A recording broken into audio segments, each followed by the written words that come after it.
పాలైనా బిడ్డలైనా ఒకరు పోతే ఇంకొకరు, అమ్మ పదవి ఖాళీ అయినా అమ్మ అవరు ఇంకెవరు. పాలైనా బిడ్డలైనా ఒకరు పోతే ఇంకొకరు, అమ్మ పదవి ఖాళీ అయినా అమ్మ అవరు ఇంకెవరు. అమ్మంటే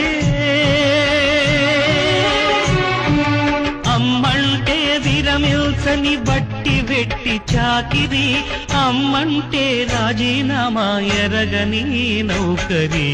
ఎవరు రాయగలరు అమ్మాను మాట కన్న కమ్మని కావ్యం?